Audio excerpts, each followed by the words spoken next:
The infant wore a bracelet with a name that matched the pilot's missing daughter exactly. Flight attendant Karen Mitchell found the sealed box in the overhead compartment on a regular Tuesday morning flight from Denver to Miami.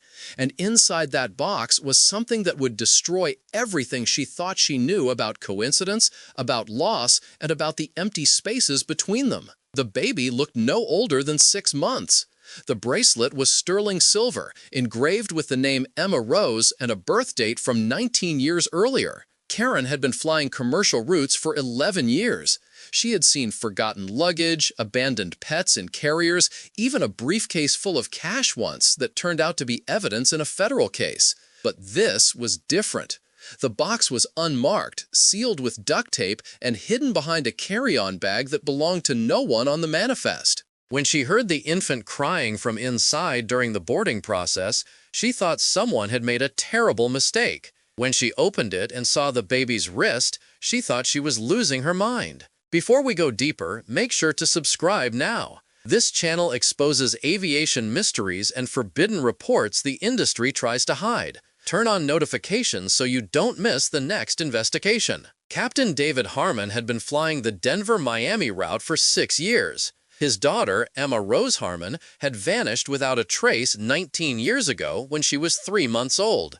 The case had been front-page news across Colorado. Emma Rose had been taken from a grocery store parking lot while her mother buckled her car seat. There were no witnesses, no ransom, no body. The investigation went cold within 8 months. David had continued flying because, he told colleagues, staying in the air was the only time he could breathe without remembering. He never spoke about Emma Rose to the crew, but everyone knew. The silver bracelet he wore on his left wrist matched the one his daughter had been wearing the day she disappeared. Karen found the box at 6:47 in the morning, 12 minutes before scheduled departure. She was performing her standard overhead bin check when she noticed the cardboard box wedged into the far corner of bin 12, row 18. It was a window seat. The passenger assigned to 18A had not yet boarded. Karen reached for the box, expecting clothes or books. Instead, the box shifted, and she heard a soft whimper. Her first thought was that someone had smuggled a pet on board. Her second thought vanished the moment she tore open the tape and saw the infant's face. The baby girl was wrapped in a pale yellow blanket. Her eyes were closed. She was breathing, but her skin felt cool to the touch. There was no note, no identification, no diaper bag. Just the baby and the bracelet. Karen lifted the infant carefully, her hands shaking.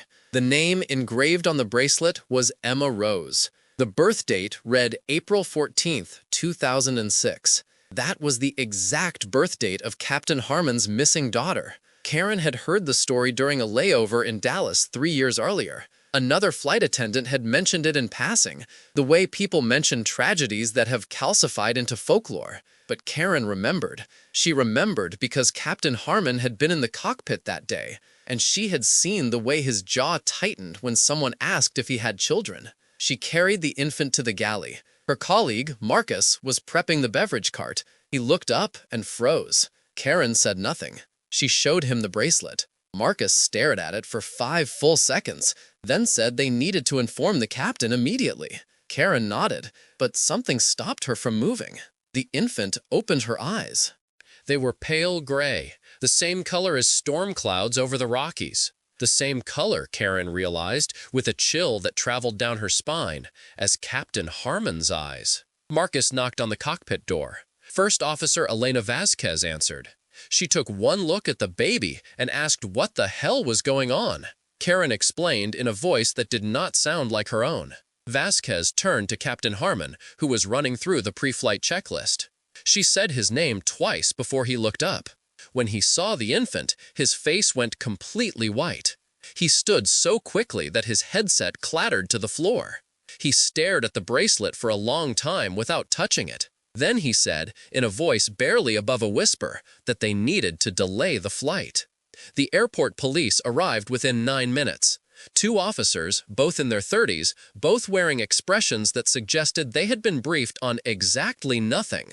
Captain Harmon had already radioed the tower and requested a gate hold. The passengers were told there was a minor mechanical issue. No one questioned it. People never question mechanical issues. Karen handed the infant to one of the officers, a woman named Detective Laura Petrus. Petrus examined the bracelet under the galley light. She asked Captain Harmon if this was his daughter's name. He said yes. She asked if this could be his daughter. He said his daughter would be 19 years old now, not 6 months. Petrus nodded slowly. Then she asked if Captain Harmon had any other children. He said no. She asked if anyone else in his family had named a child Emma Rose. He said no. The infant started crying. It was a thin, high-pitched sound that made Karen's teeth ache. Petrus tried rocking her, but the baby only cried harder. Captain Harmon reached out without thinking and took the infant from Petrus's arms. The crying stopped immediately. The baby stared up at him with those pale gray eyes, and Captain Harmon made a sound that was halfway between a gasp and a sob. He sat down in the jump seat, still holding the infant, and did not move for 3 full minutes. No one spoke. Marcus later said it felt like watching someone drown on dry land. Airport security reviewed the surveillance footage. The box had been placed in the overhead bin at 5:53 in the morning, nearly an hour before Karen found it. The person who placed it there was a woman in her mid-40s, wearing a black coat and a baseball cap pulled low over her face. She boarded with a Zone 3 ticket, placed the box in the bin, then exited the aircraft through the rear galley door. She never sat down. She was not on the passenger manifest. Security checked every camera angle in the terminal. The woman appeared at the gate at 5:49. Before that, there was no trace of her. She seemed to materialize in the jetway corridor as if she had walked through the wall. Captain Harmon was escorted off the plane. He refused to let go of the infant. Petrus did not force him. They took him to a private room in the terminal, the kind of room used for deportations and bad news. A child services agent arrived with a portable crib and a bottle of formula. The infant drank 4 ounces, then fell asleep in Captain Harmon's arms. DNA testing was ordered. A technician swabbed the inside of the baby's cheek and the inside of Captain Harmon's cheek. The results would take 72 hours. Captain Harmon asked if he could stay with the baby until then. The child services agent said no. He asked again. The agent repeated herself. He handed the infant over with a look on his face that Karen, watching from the doorway, would describe later as the expression of a man who had just been told he was dying. The flight departed 2 hours and 16 minutes late. Captain Harmon was replaced by a reserve pilot. Karen worked the entire flight in a daze. Passengers complained about the delay. She handed out snacks and apologized and said nothing about what had happened. When they landed in Miami, she went directly to her hotel room and did not leave for 14 hours. She could not stop thinking about the bracelet, about the woman in the black coat, about the way Captain Harmon had looked at that baby as if she were the answer to a question he had been asking for 19 years. The DNA results came back 71 hours later. The infant was not Emma Rose Harmon. She was not related to Captain Harmon at all, but the bracelet was authentic. It had been custom-made by a jeweler in Boulder, Colorado in March of 2006. The jeweler's records confirmed that David and Susan Harmon had ordered 2 matching bracelets, one for their daughter and one for David to wear. The bracelet found on the infant was the one that had been on Emma Rose's wrist the day she vanished. The clasp had been cut and resoldered at some point in the past 19 years. There were microscopic scratches on the engraving that suggested it had been cleaned repeatedly, almost obsessively. The infant's biological mother was identified through a missing persons database. Her name was Rachel Soto. She was 22 years old. She had disappeared from a bus stop in Albuquerque, New Mexico 6 months earlier while 7 months pregnant. Her family had reported her missing. The police had found no leads. Rachel's mother, Gloria Soto, was contacted by Denver police.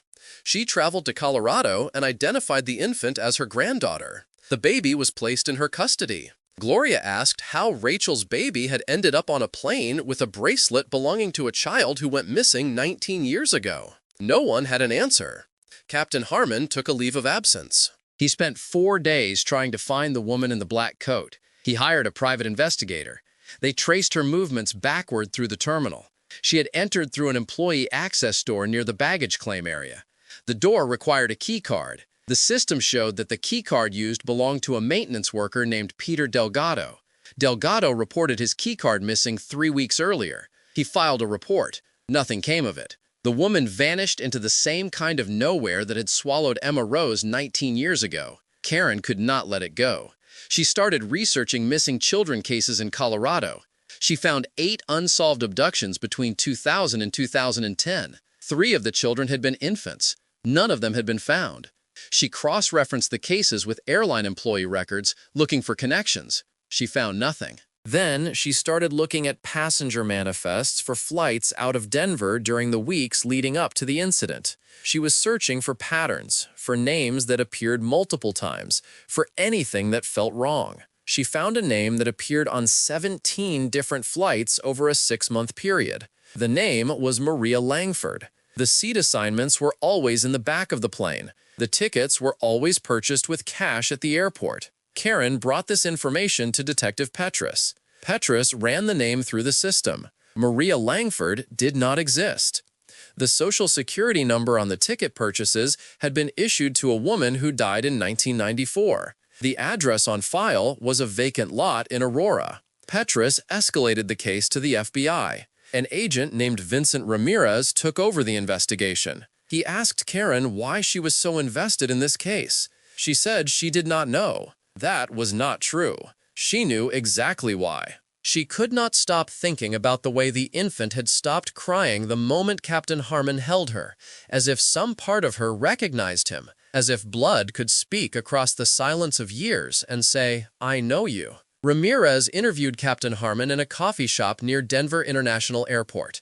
Harmon looked like he had aged a decade in 2 weeks. Ramirez asked if Harmon had any enemies, anyone who might want to torment him. Harmon said no. Ramirez asked if Harmon had ever received communication from someone claiming to know what happened to Emma Rose. Harmon said yes. He had received letters, phone calls, emails. Most of them were from people looking for attention or money. A few were from psychics. One was from a woman who said she had dreams about Emma Rose, that she saw her in a house with blue shutters and a red door.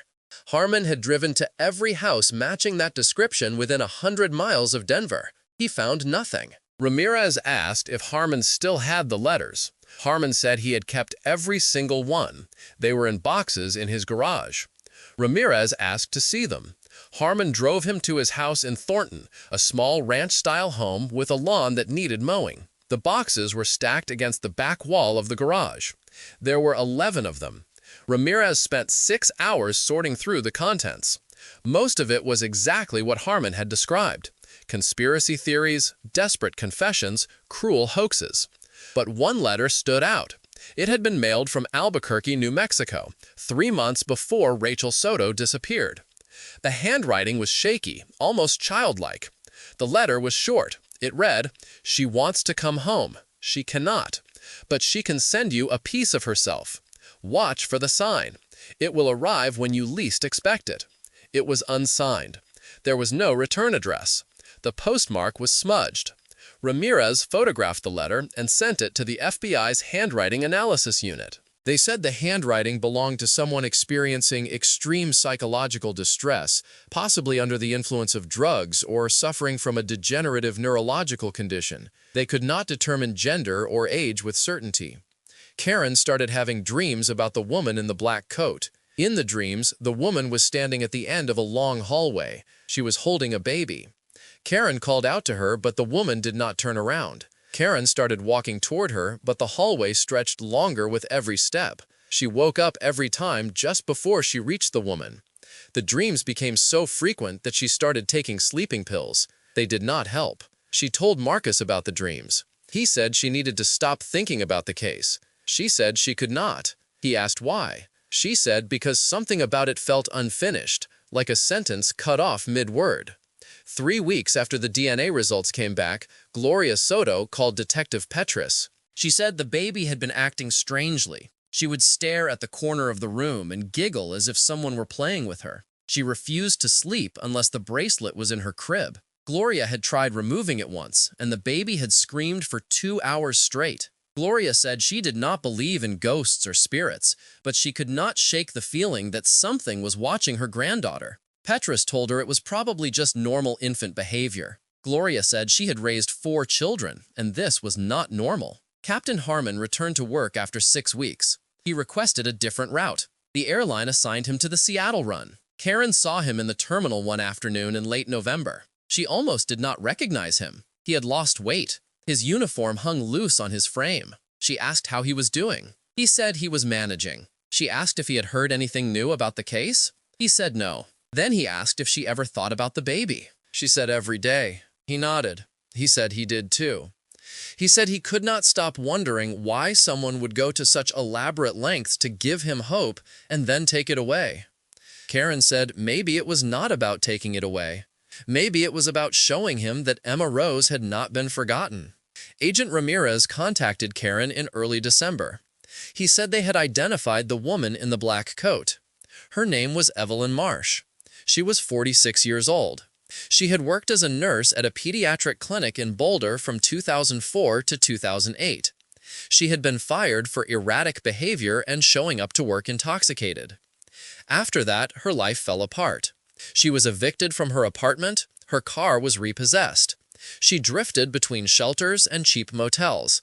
In 2012, she was diagnosed with early-onset Alzheimer's.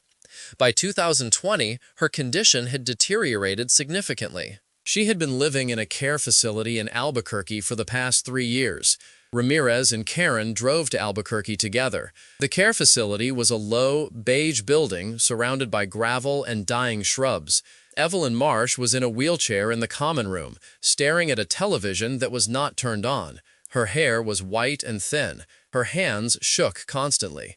Ramirez showed her a photograph of the infant. Evelyn looked at it for a long time, then smiled. She said, "Emma Rose." Ramirez asked how she knew that name. Evelyn said, "I took care of her." Ramirez asked when. Evelyn said, "A long time ago, before everything went dark." Ramirez asked if Evelyn remembered taking a baby onto a plane in Denver. Evelyn frowned. She said she did not like planes. They were too loud. Ramirez asked if she remembered placing a box in an overhead bin. Evelyn's expression changed. She looked confused, almost frightened. She said, "I had to give it back. I had to. It was not mine to keep." Ramirez asked what she had to give back. Evelyn touched her wrist, the same place where the bracelet had been on the infant. She said, "The promise. I had to return the promise." Ramirez pressed her for details. Evelyn's answers became increasingly fragmented. She talked about a house with blue shutters and a red door. She talked about a woman who paid her in cash to keep secrets. She talked about a baby who cried every night and would not stop. Karen asked where the house was. Evelyn said she could not remember. Ramirez asked who the woman was. Evelyn said she did not know her name. She only knew that the woman was afraid of something and that fear had teeth. The facility's medical director confirmed that Evelyn had periods of lucidity, but they were becoming rarer. Her long-term memory was almost entirely gone. The director said it was unlikely Evelyn would be able to provide any more coherent information. Ramirez asked if Evelyn had any visitors. The director said no. Ramirez asked if Evelyn had any belongings.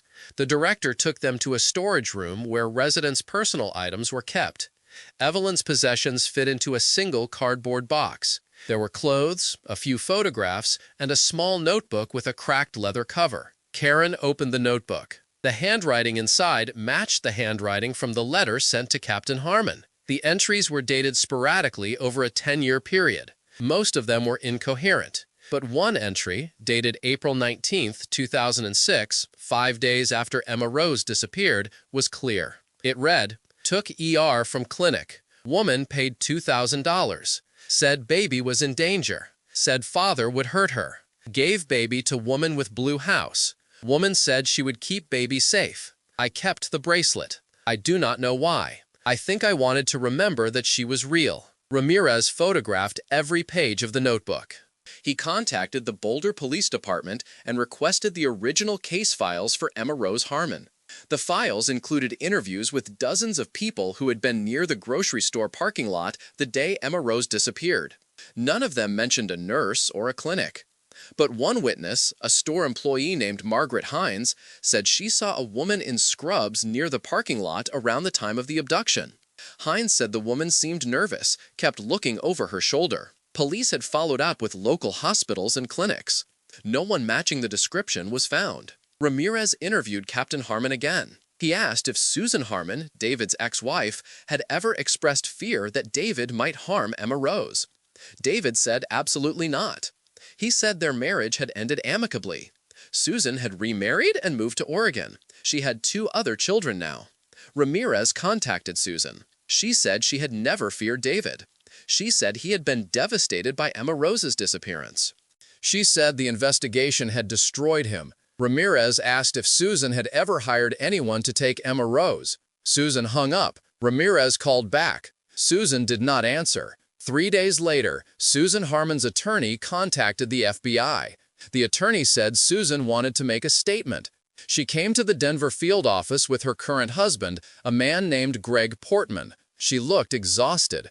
She said she had made a terrible mistake 19 years ago. She said she had been suffering from severe postpartum depression. She had believed, irrationally, that Emma Rose was in danger. She couldn't explain why. It was not based on anything David had done. It was a delusion, a paranoia that consumed her. She said she had contacted a woman who claimed to help mothers in crisis. The woman said she could place Emma Rose somewhere safe until Susan felt better. Susan paid the woman $3,000. The woman took Emma Rose from the clinic during a routine checkup. Susan had arranged for Evelyn Marsh, who worked at the clinic, to facilitate the handoff. The plan was for Emma Rose to be returned after a few weeks. She was never returned. Susan said she tried to find the woman.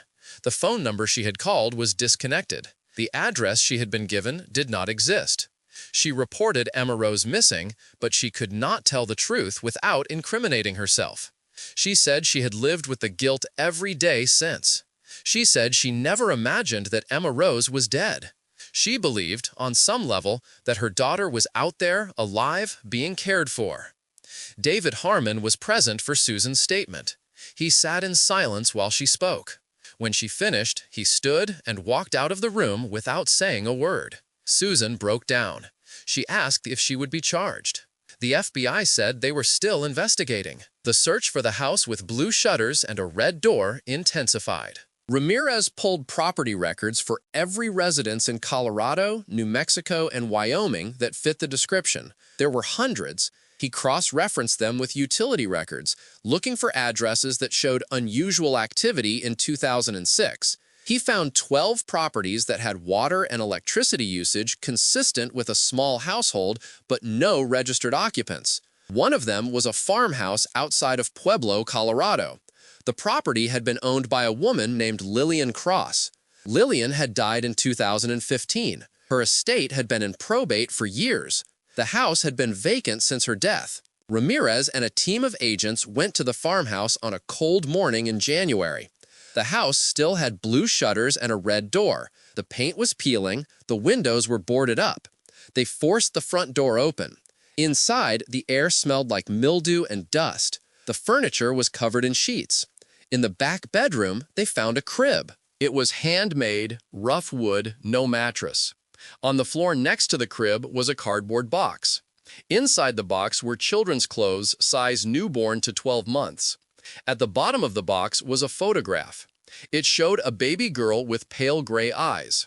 On the back of the photograph, someone had written Emma Rose, age 7 months. DNA testing confirmed that the clothes in the box had been worn by Emma Rose Harmon. Investigators searched the property for remains. They found nothing. Neighbors said Lillian Cross had been a reclusive woman who rarely left the house. One neighbor, an elderly man named Carl Jensen, said he remembered seeing a baby at the house in 2006. He said Lillian told him it was her great-niece. He never saw the baby again after that summer. He assumed Lillian's family had taken her back. Ramirez asked Carl if he remembered anything unusual about Lillian. Carl said she had been obsessed with her daughter, who had died in a car accident in 1998. Lillian talked about her daughter constantly, said she felt her presence in the house. Carl said he thought Lillian was losing her mind. Ramirez asked if Lillian's daughter had children. Carl said no, she died before she could. Ramirez asked if Lillian ever mentioned wanting grandchildren. Carl said all the time. He said it was like a wound that never healed. The FBI concluded that Lillian Cross had taken Emma Rose from the woman Susan Harmon had hired and raised her as her own for an unknown period of time. What happened after that remained unclear. There were no records of Emma Rose being enrolled in school. There were no medical records. It was as if she had evaporated. Ramirez believed Lillian may have sold or given Emma Rose to someone else when the child became too difficult to hide. He believed the bracelet had been passed from person to person over the years, a kind of talisman, until it ended up with Rachel Soto.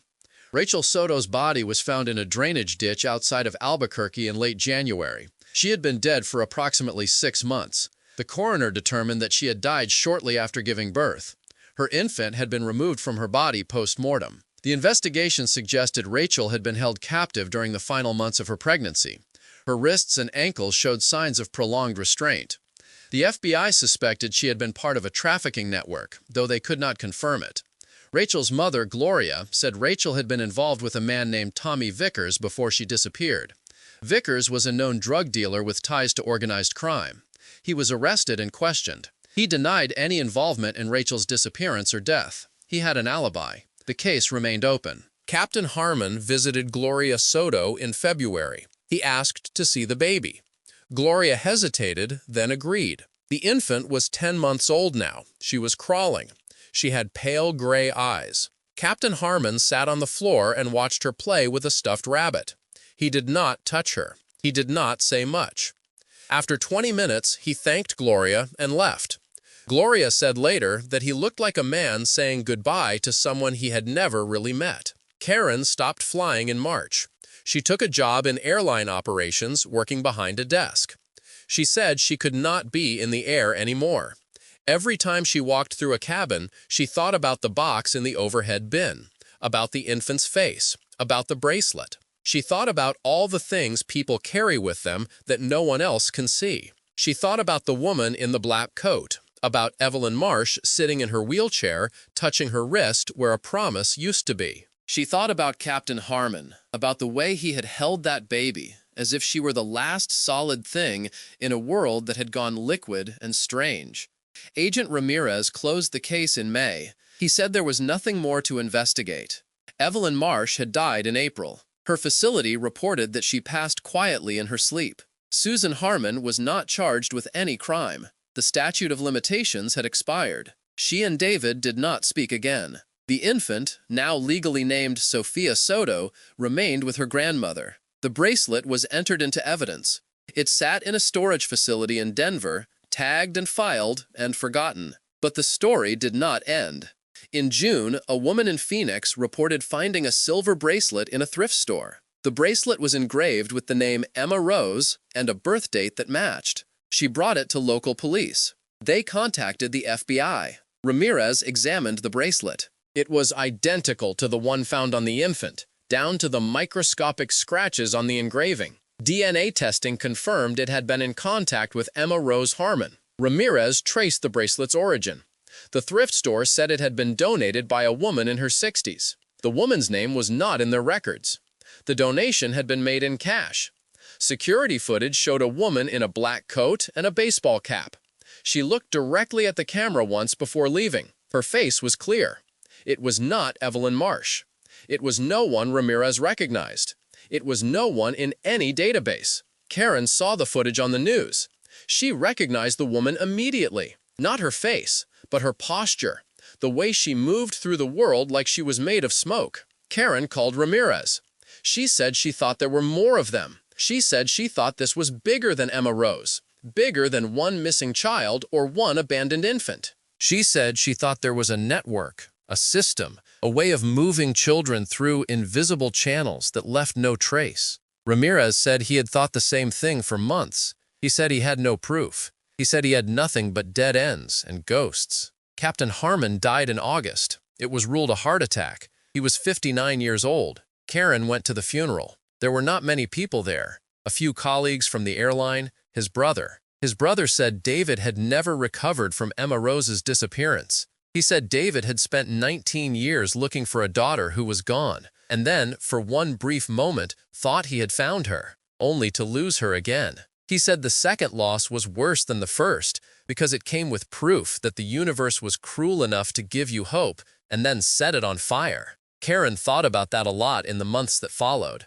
She thought about the bracelet, about the way it kept appearing in places it should not be. She thought about the woman in the black coat, about Evelyn Marsh's notebook, about Lillian Cross and her blue house and the crib with no mattress. She thought about Rachel Soto, about the way her body had been dumped in a ditch after someone had taken her child and put a bracelet on its wrist. She thought about all the missing girls, all the stolen daughters, all the mothers who spent their lives searching for faces they would never see again. In November, Karen received an envelope in the mail. There was no return address. Inside was a photograph of a teenage girl with pale gray eyes. On the back of the photograph, someone had written, Emma Rose, age 19. Karen stared at the photograph for a long time. The girl in the picture looked like Captain Harmon. She had his eyes, his jawline, his serious expression. Karen took the photograph to Ramirez. He examined it. He said it could be anyone. He said there was no way to verify it. Karen said she knew. But she also knew that someone out there wanted them to keep looking. The case remains open. The FBI continues to investigate. But there are no leads, no witnesses, no new evidence. Just a series of bracelets that appear and disappear, a woman in a black coat who walks through walls, and a baby who stopped crying when a grieving father held her, as if she knew, on some level deeper than memory or blood, that she was safe, even if only for a moment, even if only for long enough to say goodbye. What would you do if you found that bracelet? Do you think this was a calculated psychological operation or something even darker? Share your thoughts in the comments and subscribe for more aviation mysteries that go deeper than anyone wants to admit.